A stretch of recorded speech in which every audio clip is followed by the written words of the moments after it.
Ladies and gentlemen, boys and girls, children of all ages, welcome to Sox on Tap. Tony, my first reaction is just fuck yes, let's go. Sox versus the Twins. That's where it all starts. Because it all starts taking care of business in-house in the Central Division. That's right, I'm a meatball. You got to bring that top button swag, baby. It is always great to beat the Cubs. And I'm a homer, so I always say they're gonna. Dallas Keuchel Lamson got some beards that you should be afraid of. What everybody said when he gets out there, it's me versus the other guy, and I'm going to beat him. So I just love that mentality. It's cool and fucking tough. Steve, would you say that Tony is mad online? I would definitely say that. The White Sox winner.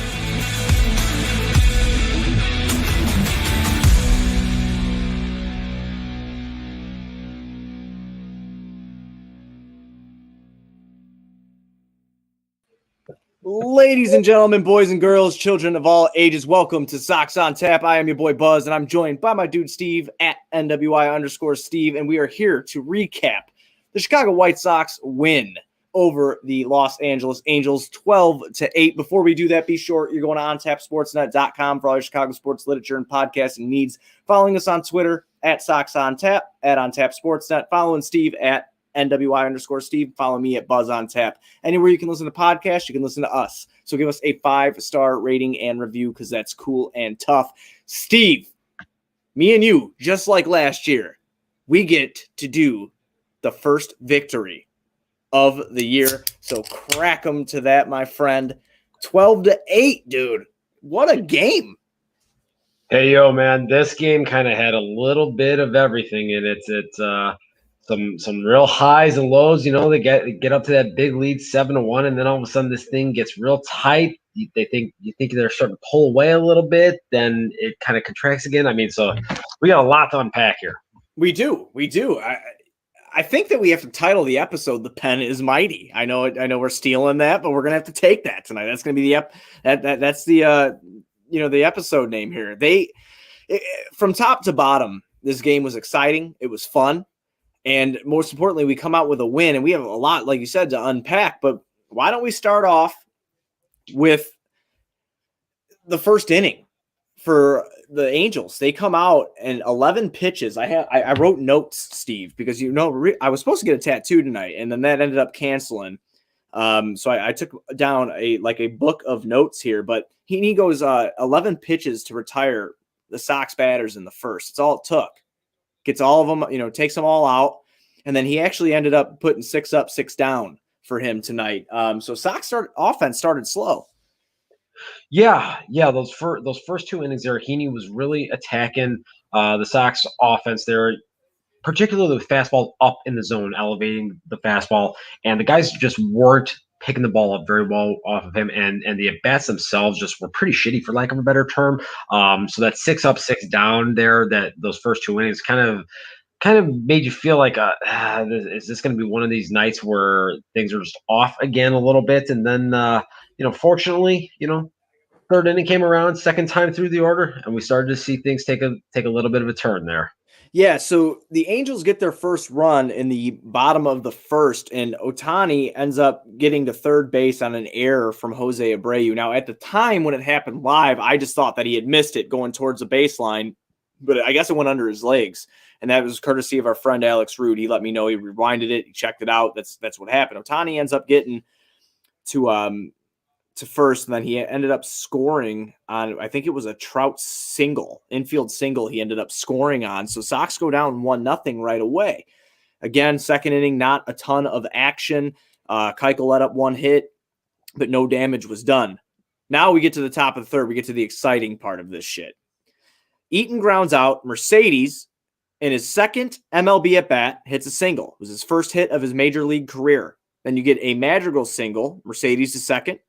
TA grounds out. Didn't ground out. I'm sorry. Madrigal got caught up at second there on the force out.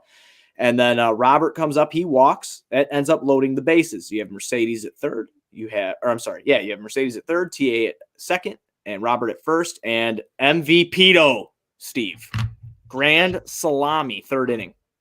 Yeah, listen, as I was taking notes for this game, for this game here, I had circled the Luis Robert walk for the Abreu grand slam there, because I looked at that at bat and I thought this was going to be a potential turning point in this game here, because you got a chance here. And it was a really interesting at bat because he gets ahead of him 2-0, and then Heaney attacks him with 3 straight breaking balls. The third one, Luis was able to foul off and hit a missile down the third base line there. And then he attacks him with 2 changeups out of the zone. And Robert shows some great plate discipline to lay off 2 pitches out of the zone to load the bases. And right after that happened, I was thinking to myself, I'm like, look, that's a pivotal at bat right there to get Abreu up in a spot with the bases loaded, chance to potentially break this game open here. And then MVPito does what he does. Absolutely. I mean, dude, he took that shit yard. Center field, great. Well, right center field, but I mean, great at bat. Hits a home run, puts the Sox up 4-1. We go to the bottom of the third, Steve. We get a 1-2-3 inning from Big D, Diamond Dallas. Diamond Dallas hits the, gets everybody out there, moving the top of the fourth. Andrew Vaughn walks. Yaz singles. Vaughn gets the third. Eaton singles. That scores Vaughn. Yaz the second. There's still no outs. 5-1 Sox. Heaney is pulled in the top of the fourth. Wild pitch. Runners advance to second and third. Mercedes scores Yaz, and Eaton on his another single from him goes 7-1 Sox. Magical breaks the bat. He's line out to short there. TA grounds out, moves Mercedes to third. Robert strikes out. That ends the inning. I just to throw my little assholishness out there, but I was really, really hoping that Nick Madrigal would drive a ball out of the fucking infield. It didn't happen. It just didn't happen. Anything you saw in those innings, bud? Yeah, Andrew Vaughn working that walk there to lead off the inning there. And then Adam Eaton, again, a guy that was really a lightning rod this offseason here, coming through with another big hit here in the second game of the season. That key RBI single there. Unfortunately, he would come to play again later on here in a little bit of a negative light here, but doing some positive things with the bat here early on the first 2 games of the season here. That's definitely a positive development to see here. That's a guy that really has taken a lot and maybe taken the brunt of a lot of the criticism from the fan base this winter. Yeah, definitely agree with that. So we're going to move on into the now the bottom of the fourth. We just talked about the Sox, huge top of the fourth, bottom of the fourth. Trout gets a leadoff double. Rendon sacrifice fly. Trout goes third, okay? Upton walks. We got runners on first and third. After a strike call that Pujols was not too happy about, next pitch, he takes one deep. And that's a 3-run home run for Albert Pujols off Diamond Dallas Keuchel. Pujols is a fucking beast still to this day. And I mean, 20 years to the day that he, I believe, made his major league debut today. And he's still doing it. I mean, in 2021, man. Look, it's amazing to think about this guy in his career, what he's done over the course of the last 2 decades. I mean, this is probably one of the 5 greatest right-handed hitters to ever play the game. It's a little hard to conceptualize that when you think about just what his career has been since he's been with the Angels. I think especially maybe the last 4 or 5 years, as you've really seen the deterioration in his skill set as he has aged here, as he's now 41 years old. But he shows that, look, you make mistakes to him. This is a guy that can still hit the ball out of the ballpark. Certainly not the force he was in the early part of his career, but this is a guy that still can be dangerous with the bat. And I mean, he's got 661 home runs now here, or 663, whatever the number is. I mean, it's truly remarkable to see this guy still doing it at the age he is. Yeah, it's absolutely crazy. So, then we get into the top of the fifth. We get a Jose ground out. Chris Rodriguez enters in for the Angels. We get another Yoan Moncada strikeout. He ends up striking out 5 times on the night, Steve. Then we get a Vaughn ground out. The inning is over. It's still 7-4 Sox. Get into the bottom of the fifth. Fowler singles off of Keuchel. Keuchel walks batter. Then Matt Foster comes in. Strikes out Ohtani. Then there was a little bit of a scary moment because it looked like he had tweaked something, but he kind of had brushed it off. And at that time, I kind of got hopped into Bulls a little bit because I had to do Bulls on tap. So I was kind of, not half paying attention. I was still paying attention to the game, but he seemed to brush him off. And then all of a sudden, Rendon comes up, and it looks like we're going to get out of the inning. And that doesn't happen because Eaton dropped a Rendon pop up and 2 scored off of that, and it went to 7-6 for the Angels, and then Foster gets a strikeout to end the inning there. Well, Matt Foster really showed some stones in that inning, and that was something that I tweeted out there. Coming in the spot that he did, and that I was a little surprised that Tony went to him, particularly in that spot with Ohtani coming up and then Trout and Rendon to follow. He had a tremendous sequence in how he attacked Shohei Ohtani to get a strikeout there, utilizing a changeup down in the zone, and then finishing him off with a face-high fastball up, elevated outside the strike zone there. So really a tremendous sequence with how he approached him, and then just acing Mike Trout with a fastball low and away, outer corner of the strike zone there. And then he did his job. Look, he got the fly ball, and Adam Eaton, as much as I've praised him here for the first 2 games with what he has done at the plate with the bat, that can't happen. We've seen some pretty significant miscues by the White Sox defensively here in the first 2 games of this season here that have cost them several runs already. I mean, they cost them a ball game last night, and some of these miscues tonight had the potential to do that again. They were able to weather that storm, but this is something they got to clean up. I definitely agree with that. And then we move to the top of the 6th. Yaz grounds out. Mercedes singles, goes 3 for 3. He's at that point, he's 3 for 3. And then Madrigal strikes out, which I did not believe was possible from what I've been told. I feel like I'm being such a Madrigal hater right now. I don't mean to be. Am I? I'm not trying to be wrong. They're gonna come for you now. I don't give a fuck. I don't care. I don't care. But it's just, the Sox seem to have, I don't want to say they went stagnant there, but I mean, they were kind of getting outplayed for a moment there, and it seemed like the Angels had momentum, and momentum is a big part of baseball. You and I have talked about this a million times. It seems like the Angels had the momentum, but what a cool thing is what we'll keep getting on into in the show here is that the Sox regain that momentum, and that's what good teams do. Good teams do that. And you taught me that. I mean, you taught me a lot of that. I learned a lot from baseball from you, and I thought that I knew it before, but I got to credit guys like you and Jordan Lazowski. I mean, I've learned a lot from just different points of view of things and how you guys break down the game. So in that inning where, it's 7-6 and the Sox don't do anything again, what's running through your mind at that point? I think there's ebbs and flows that go throughout the course of a baseball game there. Very rarely will you see a complete 9-inning game where one team just dominates from first pitch to the game's conclusion. So you'll see those highs and those low marks through it. And this one was very much a roller coaster. We saw a lot of different things happening here. And, in this spot, then, when you get to the 6th inning there and, the Sox are clinging to that 7-6 lead, you're kind of just sitting here wondering, okay, how is Tony going to approach this from a bullpen management standpoint? What guys how's he going to choose to deploy certain guys in spots here to attack this Angels lineup? I think especially how he was going to approach the Ohtani, Trout, and Rendon trio, because that's really the heart and soul, obviously, of this Angels lineup, and that's where they do most of their damage. So I was very curious to see how he was going to deploy certain guys in certain positions there. Yeah, absolutely. Absolutely. And then, after that inning, we go to the bottom of the top of the inning there. We go to the bottom of the 6th, and it's Kopech time. Kopech's, 2021 debut.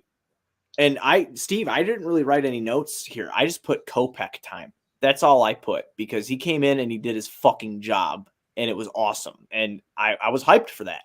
And I'm gonna let you, touch on that, a little bit here. But when Kopech came in, man, I had like this feeling of calm, maybe, because I have so much belief in him, if that makes sense. Listen, he showed some absolute shit tonight. I mean, wow. This was the guy that everybody got excited for when he was acquired from the Red Sox in the Chris Sale deal. This is the guy that, as we saw him kind of turn that corner in the minor leagues down in AA Birmingham and in Charlotte, it got people thinking, okay, we got a top of the rotation option here. We got a top of the rotation arm to plug in here with Giolito and some of these other guys here. And then obviously all the trials and tribulations he's had over the last couple of years, a lot of people have soured on him for a number of different reasons. And it's not that I had soured on him. It's just the fact that being away from the game for 2.5 years without throwing really a competitive pitch, that's a long time. Okay. And to expect him to just come back without missing a beat, I felt was a really tall order. But he went out there tonight. He was very composed, very collected out there, and just went about his business. And he had a confidence about him. And that's something that's very important for a pitcher to have. You have to go out there with a mentality and a mindset that, listen, I've got the ball in my hand. I don't care who's in the box. I don't care if it's Mike Trout. I don't care if it's Anthony Rendon. I'm going to take the ball and I'm going to shove it up your ass, and there ain't a fucking thing you can do about it. And he showed that tonight. Yeah, he absolutely did. I absolutely agree with that. Dude, I was stoked when I saw him come in, and he did not disappoint. Top of the seventh, TA grounds out. Luis Robert singles. He moves to second on a wild pitch. Abreu ends up walking, but we end up leaving the runners on base there. We didn't get anything from that. We move into the bottom of the seventh. Kopech does it again. Kopech does it again in the bottom of the seventh, Steve. I mean, just 2 great innings in a row from him. Yeah, he was going out there. He was aggressive in the strike zone, utilizing his fastball really on the upper third of the strike zone there to attack the Angels hitters there, and then utilizing and complementing that with a slider kind of down and away. So really kind of trying to change the eye levels of the hitters there. And look, he was pumping the velocity up there. So he's 98, 99 consistently at the top part of the zone there, then trying to utilize that slider there as an off-speed option there to kind of keep the guys off balance there. And it was really playing well tonight. And he was commanding the ball well, getting ahead with consistency and just attacking. Top of the eighth, Yerman Mercedes, 4 for 4. Basically the only note that I have in the top of the eighth, because I mean, we're going to talk about this a little bit, but him making a case for wanting to be the DH right now. Obviously Eloy's out. We had Andrew Vaughn in left field. We're going to touch on this a little bit because it's the only thing I have for the top. I mean, 4 for 4 he goes, Steve. He's 4 for 4 at this point in the ball game. That dude was putting the bat on the ball, putting the ball in play, and making things happen. And I'm going to be honest with you. You looked at him as a power bat when he was in the minors, dude crushing home runs and shit like that. You even heard Benetti say it on the broadcast tonight. He has a big swing. He's known for fucking launching balls out, but I mean, what he did tonight in his first major league start cannot be understated. He was fucking fantastic. Every time he came up to bat after his first 2 hits, I'm like, keep it going, kid. I just want to see I want to see this. Like, can he be the guy at this point until Eloy comes back, obviously, but can he be the guy that solves the DH problems? I don't want to overreact because it's one game, but that was fucking phenomenal, dude. 5 hits in his first major league start. It's really fascinating watching him. And this is something that I talked about in our season preview show. He's really a story of perseverance. And they talked about this on the broadcast tonight. This is a guy that has been in professional ball for over a decade here without 28 years old, Steve. Yeah. And look, that's very late in parlance of a professional baseball player to finally be getting to the big leagues at that age. Can guys get to the major leagues later at his age and still be successful? Yes, they're very few and far between. With that being said, ever since he has been stateside in affiliated ball, whether it's in the Astros organization or in the Orioles organization, he's always been known as a guy that could hold his own with the bat. And so it was always interesting. And the question always seemed to be, what position can he play? And is he going to be able to find his way on the field? I think the situation with Eloy here and the DH spot and the left field situation, it really lends itself to where a guy like Yermin Mercedes, who maybe previously wouldn't have been able to find a spot, he might have the opportunity here to break through and see consistent at bats as the DH right now. Obviously tonight, look, he did something pretty historic here, going 5 for 5. I mean, that can't be underscored. And he's got to have himself in the discussion now to see some more at bats here, because all he's done since he got to the Sox organization is hit with consistency. So I think Tony's probably the type of guy that will just ride the hot hand here. If he keeps going out there and producing offensively, I think he's going to keep finding his way in the lineup. It wouldn't surprise me. Yeah, I agree with you wholeheartedly on that. I mean, you have to. It's kind of like tonight. I know I'm mixing sports here, but obviously I did the 2 pods tonight between the Bulls and now the Sox. But there was a point in the Bulls game where the bench had come in and Billy Donovan decided to ride the hot hands of the bench. And you do that because they earned that, because they bring you back or they're making things happen. And I think the same can be related to baseball in a certain extent. Like, you got guys got 5 hits. I'm DHing them tomorrow. I'm not fucking around. I don't care if it's right-handed pitcher. I don't care. I don't care if it's left-handed pitcher. I don't care. Like, I'm going to have him come back in. That was like you said, a historical night. He put the bat on the fucking ball and he produced as well with it. It was, he produced. He finishes the night, Steve, with 4 ribbies, dude. I mean, that's great shit. That's awesome. And it's a good thing to see, especially for White Sox fans out of a position that's been lackluster for years. Yeah. I mean, it's you hit the nail on the head right there. At this point right now, here in the 2021 season, it's all about production at this juncture. And if Yermin Mercedes is going to keep producing with the bat, keep hitting the ball with authority the way he did tonight, there's no reason for him to not be in the lineup. Tony is a guy that has shown again throughout the course of his managerial career that he's willing to manipulate rosters and manipulate lineups in a way that will allow guys that are producing to find playing time.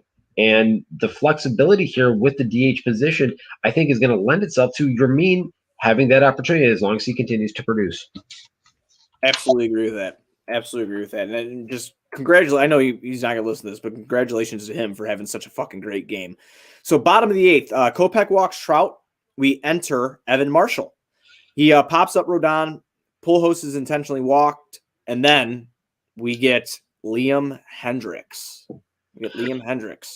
This was an interesting sequence because I had asked the question on Twitter before the inning had started, knowing that you had Trout, Rendon, and Upton, and then Pujols coming up to start the inning here. Is this a spot where you go to Hendricks right away there in the 8th to start the inning because you got the big right-handed thunder coming up? And one of the things I know I had talked about, and I think that the organization had kind of talked about very loosely, was part of the appeal of Hendricks was they felt he was a guy that could be deployed in a number of different situations. Didn't have to be just a strictly 9th inning guy. He could handle that role. But if you have a key pivotal spot against the opposition's best part of their lineup in the 8th inning in a close game, you can go to Hendricks in that spot there to shut the door, hold the lead, and then turn it over to some of the other weapons that you have in the bullpen there. So I kind of thought maybe that's what we would see in this circumstance here. Tony obviously, wanted to show some confidence in Michael Kopech, in the young guy. And, I think there is something to that, trying to help the kid build confidence with himself. He obviously had a great outing again tonight. And if he could have gone out there and got out the best player in the world, I think that would have just really kind of been the icing on the cake, so to speak.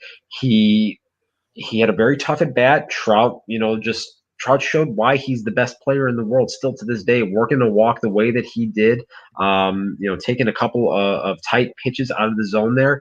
But, overall, look, I mean, you can't say enough about Kopech. And then Hendricks came in that inning after that and did the job. Yeah, and it was absolutely fantastic. It was something that was definitely needed. Then we move in, Steve. It's still 7-6 here, okay? And we move into the top of the 9th inning. Tim Anderson, home run. And it's just, TA ain't going anywhere.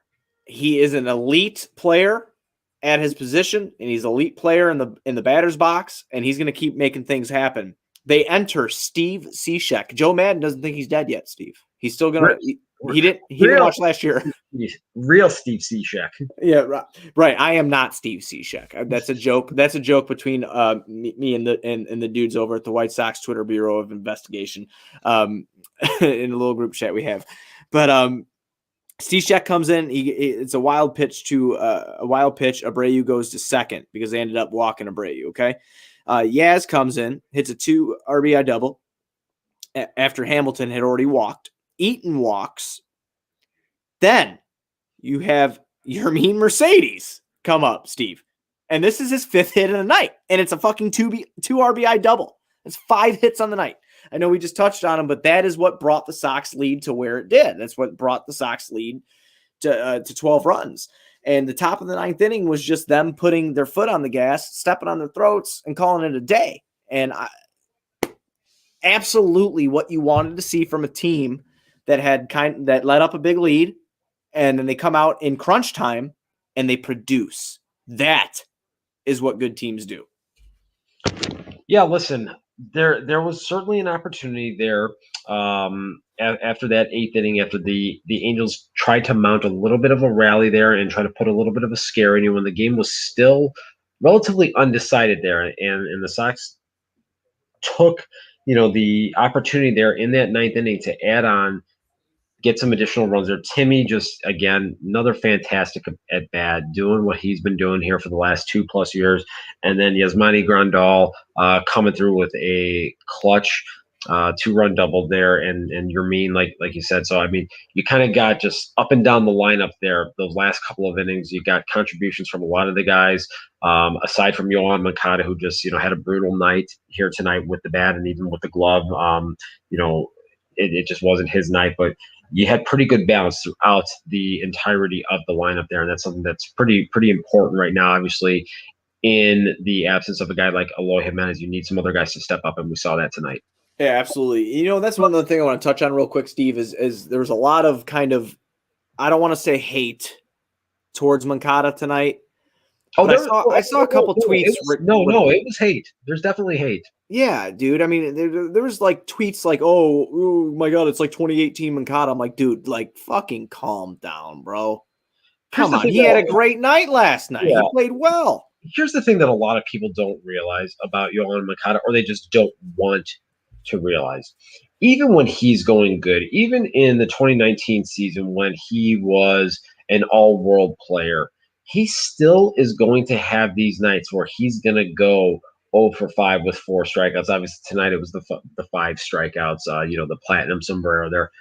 Even when he's going at his best, he's still going to have these nights because the swing and miss aspect is just, unfortunately, a part of his game, and it's always going to be.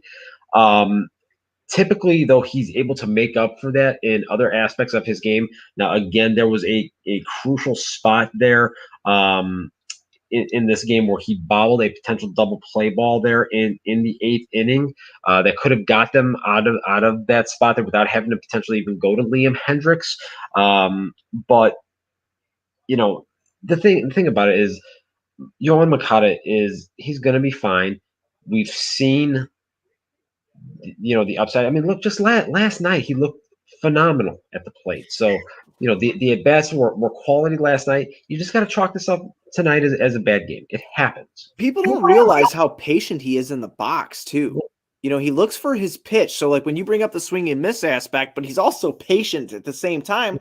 And that's when you get the result of a 2019 season when all that stuff gets put together where he bats fucking 315. It was a bad night. That's all it was. So like the going nuts on Moncada tonight is, I can understand like when and not because I'm just trying to be biased to my own opinion here. Like when I kind of go off on Madrigal or, whatever, or Luis Robert chasing breaking balls outside the zone. Like I understand that. Like I think that Luis Robert's would be a great fucking player, but I go at those guys, and you definitely have the right to go after Moncada, but understand his game. Don't say that he's reverting back to a season where he led the league and I think broke the all-time record for strikeouts in a year in 2018. It's just, he's a different player from when he was back then. It was an off night, but his teammates picked him up, and they ended up winning the fucking game. So, I expect to see him learn from this. Of course he will. He's a good player. It's what good players do, and I expect him to have a good night tomorrow night. Yeah, agree. Nothing further to say, Your Honor. Thank you, my man. I do my best. So then we move into the bottom of the 9th there, Steve. The only thing I really put of significance there was, Hendricks had a walk, and then Ohtani comes out. He smacks a 2-run dinger off of him, Alex Colomé season. And then Just kidding. I'm kidding. Don't hurt me, please. But I was, Liam waiting Hendricks for a came and did certain, his I job. was waiting for a certain member of White Sox Twitter to make a snarky comment. He put a GIF up. Oh yeah. I saw. Oh, Oh yeah. Of course. We all knew that was coming. yeah. Yeah. Here's the thing though. Maybe if Liam Hendricks left the Sox and went to the Twins, maybe then said Twitter personality would like him since he's a big Twins fan. Jeez, shots fired at Sox on tap. But Hendricks gets us out, ends it with a strikeout. Sox win 12-8. The game, like you said, was a roller coaster. I just can't use that title tonight because that's what Tony and Nani used last night for opening day. But I will say that this game was exciting through and through. Long-lasting game for sure, but exciting game through and through. Sox put runs up on the board. The pen came in. They did their jobs. They picked up Dallas Keuchel when he started struggling there in the 5th inning. And, we ride out into the sunset with a win. The win actually goes to Michael Kopech, Steve. He gets the win. Liam Hendricks gets the save tonight. Yeah, my biggest takeaway from this, I think, is, again, that the young guys here in particular, you look at that quality at bat from Luis Robert in that 3rd inning, working that walk, and then the 2 young pitchers in particular, Matt Foster and Michael Kopech, showing a lot of poise, showing a lot of confidence, and showing a lot of stuff and a lot of nuts to go out there and get some big outs in some pivotal spots and not be afraid of the moment. And that's something that is going to be crucial for this team here going forward. Absolutely. I absolutely loved what I saw tonight. So we're gonna move into tomorrow's game, Steve. We got Lance Lynn going up against Alex Cobb tomorrow. This will be Lance Lynn's debut with the White Sox. Obviously, spring training, which does count, by the way.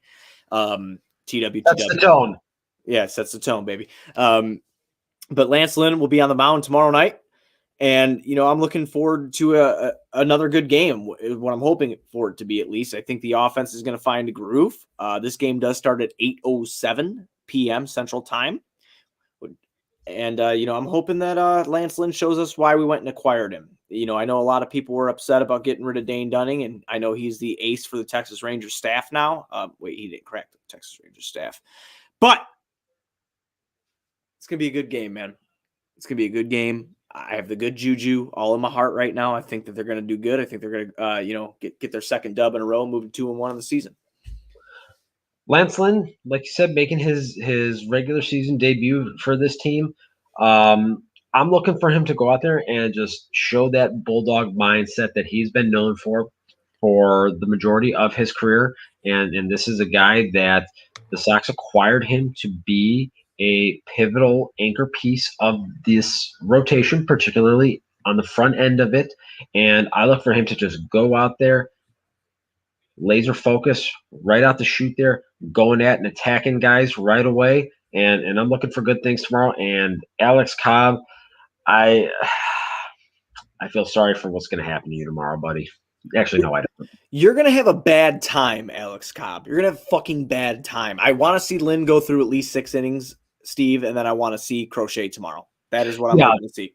Yeah, that definitely would be very beneficial to see Lynn go out there, give some quality innings. Obviously, these first 2 games here, for varying reasons, the starters did not get a great deal of depth into the games here. So, bullpen has been worked a little bit more than you would typically like it to have been through the first 2 games. So hopefully Lynn can go out there, establish good fastball command early on in this game, work ahead in counts, keep that pitch count relatively low here, and like you said, get through 6 innings here, and then turn that thing over to Crochet. Aaron Bummer should be available, and then probably Evan Marshall again. So the good thing is the Sox have a lot of flexibility within that bullpen. So even if you have guys like Foster and Hendricks, who theoretically probably won't be available tomorrow, you've got other options down there to pick up the slack. Yeah, we got Jose Ruiz too. I'm sorry. Tony is going to be mad online when he hears this. Mad online. He's going to be mad online. Who is your pick to click tomorrow night, Steve? Pick to click tomorrow going up against Alex Cobb. I am going to have to say that Yoan Moncada is going to bounce back. Damn it. All right, that's fine. That's fine. You're okay. You're going to take it. Oh my God, that was mine. But that's fine because we always pick different ones. So I'm writing in our Twitter DM right now to our little Sox on Tap group here who the picks to click are. So you have Yoel Moncada tomorrow night, and then I am going to go Tim Anderson tomorrow night. He hit a late home run there in the top of the 9th inning. I think he's going to carry that over into tomorrow and set the tone for the offense going into tomorrow. I'm not going to predict a leadoff home run, but he will get on base via a double. That is my pick. TA7 is my pick to click tomorrow, my man. Do we have anything else we want to touch on before we ride out in the sunset here? Tony La Russa's first win as White Sox manager since I was 2 years old. 2 years old, so that's 85. 86. 86, okay. 86. I was close, and that was off the top of my head, and I've been drinking, so I'm pretty proud of that. I'm pretty proud of that. I was born in 91. I hate you. Yeah, but you're better looking than me, so you don't hate me at all. Don't hate me at all, man. But you got a great beard, though, man. I do, but our boy Lucas from Bears on Tap tweeted at me during the Bulls post game. He's like, "Your beard's getting out of control again." So I'm gonna have to go line it up because I'm starting to. I wanted to be like Lance Lynn. I was just trying to get all crazy with it, trying to bring that good juju. Look, I think you need to fully embrace the beard. Go Charlie Blackmon, man. Go big or go home. Yeah, my wife don't like that very much. So she's not a big fan of the beard. She just says that it's too, it's just too bushy on my face. But I think I look cool and tough with it. So I'm just going to keep leaving it because I have an ass chin, Steve. I have a double ass chin. The beer added a double chin and then it's a double ass chin on top of it. So we do have a very, very cool comment here from Sox Side Mike 90 to make a t-shirt I will buy. And all I'm going to do for you, sir, is one of these if you're watching the live stream, which you are because you just commented. Something might be happening. We'll have to see. But yeah, that's all I got. So everybody be sure you're going on tapsportsnet.com for all your Chicago sports literature and podcasting needs. Following us on Twitter at OnTapSportsNet, at Sox on Tap. Follow my dude Steve for all those badass takes. Oh, I got to go this way. I went this way, but I have to go this way. Following Steve at NWI_Steve. Follow me at Buzz on Tap. Anywhere you can listen to the podcast, you can listen to us 5-star rating and review because that's cool and tough. Be sure you're going to Grandstand as well if you cannot go there physically, okay? You can follow them at socials at Grandstand Sox or go to grandstandsox.com. Tell them On Tap sent you. BetRivers.com. Use promo code On Tap. They'll match up to $250 of your first deposit. So you deposit $250, you get $500. Win-win. That's a win-win, Steve. I don't know what you think about that. That's fucking win-win to me. Hey, I like winning. I like winning and I like money. A lot better than losing. 100%. And we're going to do a lot of winning this year on the South side. Hashtag analysis. Hashtag analysis. Yes. Hashtag analysis. We'll lead it out with the White Sox forever. White Sox 4.